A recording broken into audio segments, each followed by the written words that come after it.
কেন? এই উম্মে জামিলা ছিল এমন, সেও রাসূলের বিরুদ্ধে যারা কাজ করত, রাসূলের বিপক্ষে যারা কথা বলতো, এদেরকে সহযোগিতা করত। কিভাবে তাকে গাহেল করা যাবে, কিভাবে তাকে কাবু করা যাবে, কিভাবে বিশ্বনবীর ক্ষতি করা যাবে, এই উম্মে জামিলা এই পরামর্শগুলো দিত। এটা হবে না, এইভাবে করো, এটা হবে না, এইভাবে করো, এরকম পরামর্শ দিত। যখন বিশ্বনবীর উপরে এরকম আয়াত নাজিল হওয়া শুরু হলো, এই আয়াত নাজিল হওয়ার পরে বিশ্বনবী যখন এরকম বললেন, আয়াতগুলো বললেন, আবু লাহাবের পরিবারের একজন উম্মে জামিলাকে গিয়ে বলতেছেন যে বিশ্বনবী তোমার বিরুদ্ধে এই কথাগুলো বলতেছে। আবু বকর রাদিয়াল্লাহু তাআলা আনহু বিশ্বনবীকে ডাক দিয়ে বলতেছেন, ইয়া রাসূলুল্লাহ, ওই যে আপনার প্রিয় শত্রুর স্ত্রী, আপনার আপন চাচি আপনাকে অপমান করার জন্য, আপনাকে মারার জন্য আসতেছে। যদি আপনাকে দেখে ফেলে তাহলে কি হবে অবস্থাটা? বিশ্বনবী আবু বকরকে বললেন, আবু বকর, তুমি কোনো টেনশন করিও না, চিন্তা করিও না, সে আমাকে দেখতেই পাবে না।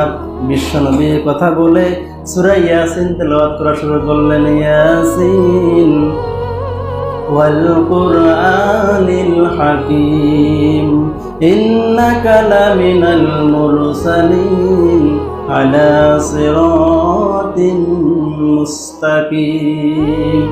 বিশ্বনবী সূরা ইয়াসিন একাধারে তেলাওয়াত করতেছেন, এইদিকে তার চাচি উম্মে জামিলা এসে বলতেছেন, হে আবু বকর, কোথায় গেল মোহাম্মদ, কোথায় গেল মোহাম্মদ? সে নাকি আমার বিরুদ্ধে কবিতা রচনা করে, সে নাকি আমাকে গালিগালাজ করেছে।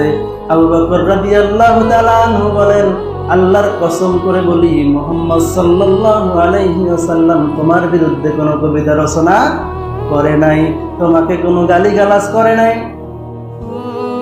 উম্মে জামিলা বলতেছে, কোথায় গেল তোমার সেই সঙ্গী, কোথায় গেল তোমার সেই মুহাম্মদ, তাকে ধরে নিয়ে আসো। আবু বকর বলে, তুমি জানো আমি জানি না, তুমি খুঁজে নাও। পাশেই মুহাম্মদ রাসূলুল্লাহ সাল্লাল্লাহু আলাইহি ওয়াসাল্লাম বসা, কিন্তু উম্মে জামিলা রাসূলের চাচী আবু বকরকে দেখে কিন্তু মুহাম্মদকে দেখে না। কারণ ওই ঘোষণা আল্লাহ দিয়ে দিয়েছেন 17 নম্বর সূরা বনী ইসরাঈলের 45 নম্বর আয়াতের মধ্যে বলতেছেন, কোন নবী তুমি যখন কোরআন পাঠ করো, তুমি সহ তোমার সমস্ত উম্মতেরা যারাই কোরআন পাঠ করবে আর যারা কোরআনের বিপক্ষে কাজ করবে, কোরআনের বিপক্ষে লড়বে, আল্লাহর রাসূলের বিপক্ষে লড়বে, তাদের এবং যারা কোরআন মানবে তাদের, যারা কোরআন মানবে না তাদের মাঝখানে আমি আল্লাহ রাব্বুল আলামিন একটা পর্দা তুলে দেই। সুবহানাল্লাহ। কি করেন? যারা কোরআনের কথা বলে, কোরআন মানে, এবং যারা কোরআন মানে না, এদের মাঝখানে আল্লাহ কি করেন? একটা পর্দা দিয়ে দেন। একখানে আবু বকর ও মুহাম্মদ বসে আছে, আবু বকরকে দেখতেছে কিন্তু মুহাম্মদকে চোখে দেখে না। আল্লাহ যেটা পর্দা দিয়ে দিয়েছে। আজকেও সারা পৃথিবীতে ইসলামের কথা দেখবেন সহ্য হয় না যাদের, শুনতে পারে না যারা, ইসলামের কথা শুনতে পারে না যারা, ইসলামপন্থী লোকগুলোকে দেখতে পারে না যারা, ওই যে আবু লাহাবের উত্তরসূরি হলো একমাত্র তারা। আল্লাহ রাব্বুল আলামিন বলেন, শুধু কি এতটুকুই শাস্তি? সে শুধু জাহান্নামে জ্বলবেই না, এই উম্মে জামিলা সে মানুষদেরকে বলে বেড়াইতো, সমস্ত লোকেরা তোমরা মুহাম্মদের বিরুদ্ধে লড়াই করো, অর্থ দিয়ে সহযোগিতা করতেছি, আমার ব্রেন দিয়ে, মেধা দিয়ে সহযোগিতা করতেছি।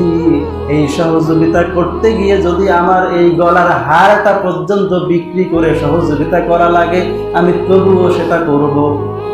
গলার হার ছিল একটা উম্মে জামিলার গলায়, এই হার বিক্রি করেও যদি মুহাম্মদের বিরুদ্ধে সহযোগিতা করতে হয় তবুও সে করবে।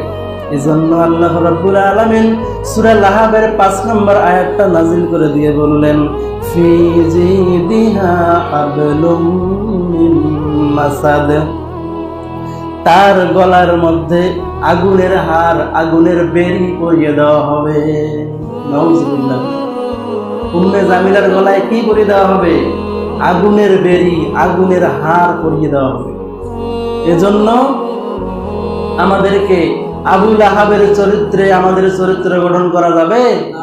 আল্লাহর রাসূল কত কত অত্যাচার সহ্য করেছেন, কত নির্যাতন সহ্য করেছেন, কত অপমান সহ্য করেছেন।